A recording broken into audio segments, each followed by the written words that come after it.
me when you're ready. Ready. Action. All right, I want to thank you for joining me this afternoon. We're going to have a PLC concerning a strategy that I have done some research on. Today with me I have my 5th grade team. I have Rachel Myers, Miranda Mansfield, Tammy Sharp, and my assistant principal, Bruce Voth. So what I would like you to do to start with, I just want us to think just a moment. With the Post-it you have in front of you, I want you to stop and jot what hinders comprehension for my students. If you could write down maybe 3 things, just some words, that hinders your students from being able to comprehend.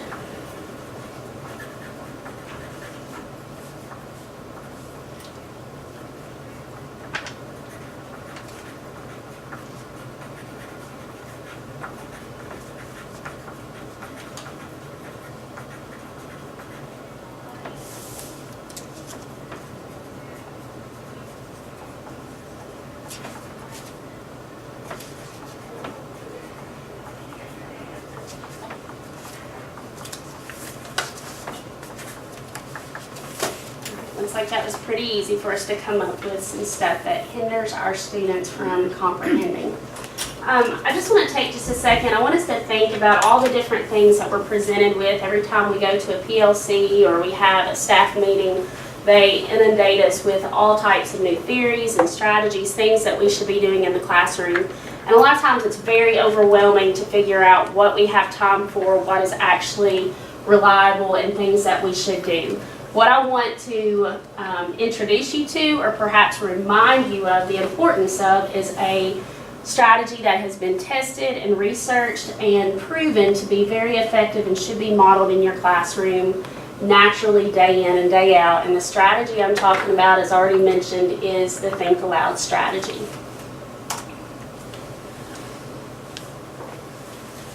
So this may sound familiar. Most students possess a surface level understanding of content. They lack vocabulary, background experience, and higher order thinking skills. The Think Aloud strategy helps readers of all levels experience modeling, which is filling in the gaps of what they lack, of what will eventually become a habit in their personal reading. With the stuff you jotted down, does that relate to any of the things that were underlined? Mm-hmm. Okay. Anything stand out more than another that you all thought about? The lack of vocabulary was the first thing that I wrote down. Vocabulary. I said background knowledge. So. And I think we talked about that in our early release this past Friday. So if you're not familiar with the Think Aloud strategy, I just want to talk about it for just a second, and then we'll get to the research that I did for this. Think Alouds have been described as eavesdropping on someone's thinking. With this strategy, teachers verbalize aloud while reading a selection orally. Their verbalizations include describing things that they're doing as they read to monitor their comprehension. The purpose of the Think Aloud strategy is to model for students how skilled readers construct meaning from a text. And here are just some things that help us think about why we should use Think Alouds. It helps students learn to monitor their own thinking as they read and improve their comprehension. It teaches students to reread a sentence, read ahead to clarify, and or look for context clues to make sense of what they read. And it slows down the reading process and allows students to monitor their understanding of a text. Over here I've got comprehension strategies that we are constantly having our students to do as we're reading. Ask questions, make predictions, make connections, draw conclusions, summarize, visualize, and synthesize. We're constantly doing that, but sometimes we expect them to do it without them truly understanding how to do that. So I want to show you a video of a teacher is actually modeling a Think Aloud, and I've got a sheet here that has all of those comprehension strategies, and I just want you to make tallies. Every time you hear her do something that would show one of those strategies, I want you to tally it.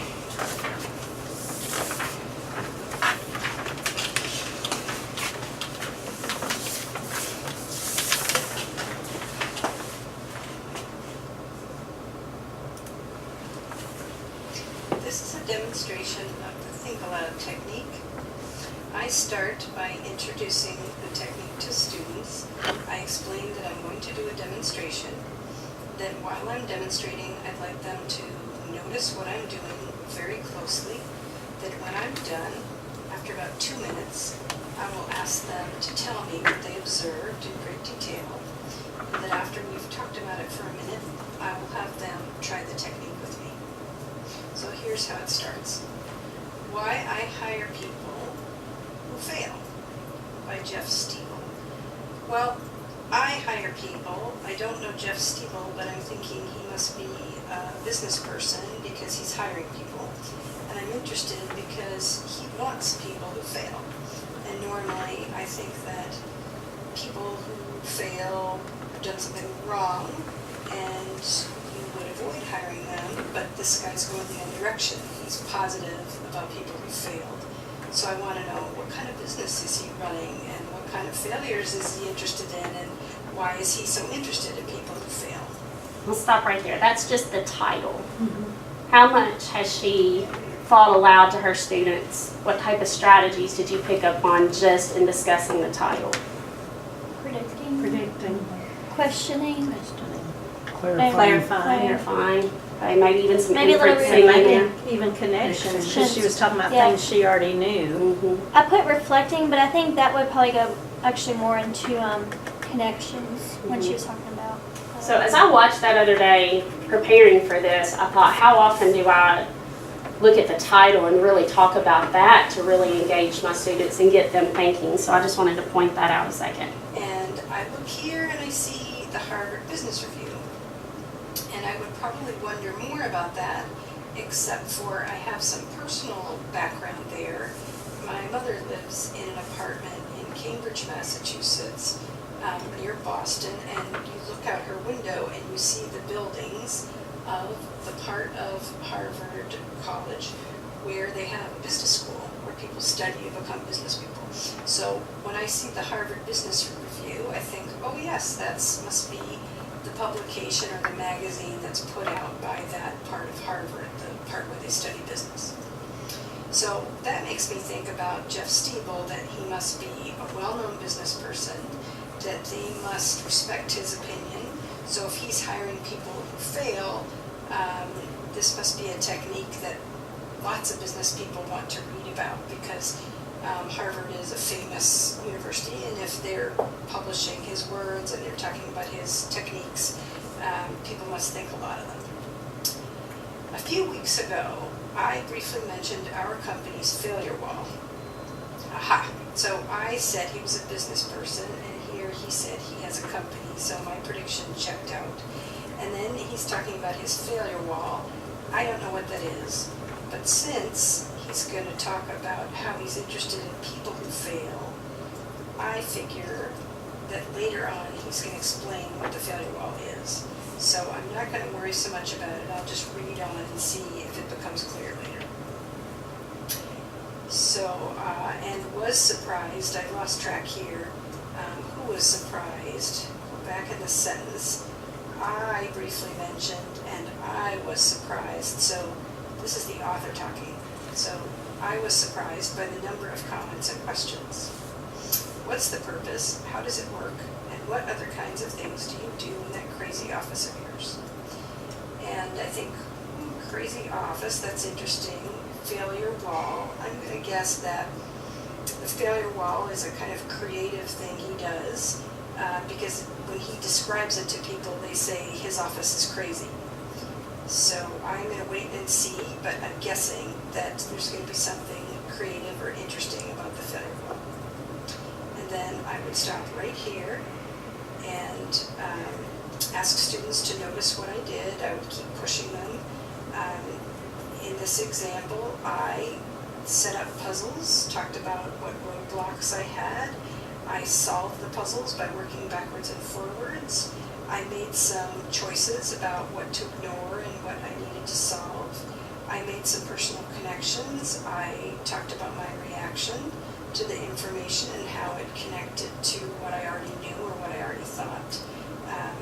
In other words, I said aloud all the different things that were going through my head, which is something they call making my thinking visible. And I was honest about what I understood and didn't understand, and by making my thinking visible, I show students what's going on in my head and exactly what am I doing while I'm reading.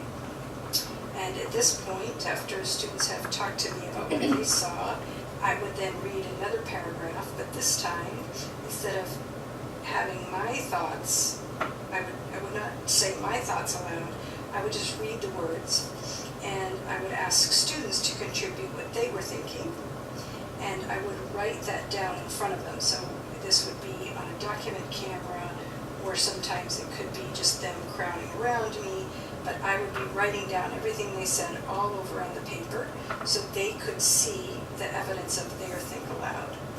And then we would unpack at the end, what did they do? Did they ask questions? Did they have reactions? Did they solve puzzles? What strategies were they using? Eventually, after they had done this with me as a class for long enough that I felt that they were comfortable, I would put them in pairs and have them take just a few sentences and do it together. And I probably would have them alternate, so one person would do one sentence thinking aloud and another person would do another. And I would call them back together and we would make sense of both the content that they were getting from the article, but also the strategies they were using. And that is my explanation of the Think Aloud technique.